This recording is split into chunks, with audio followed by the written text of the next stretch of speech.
Yan po ang lagay ng ating bubuyog ngayon.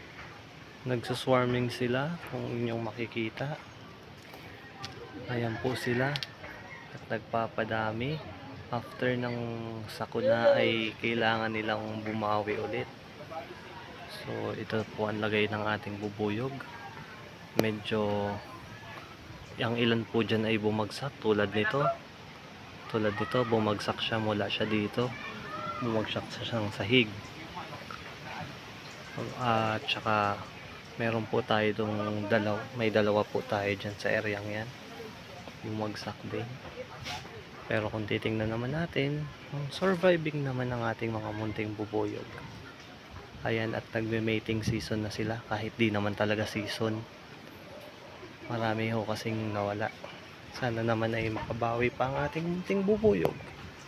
At iyon lamang po, ay maraming salamat at paalam.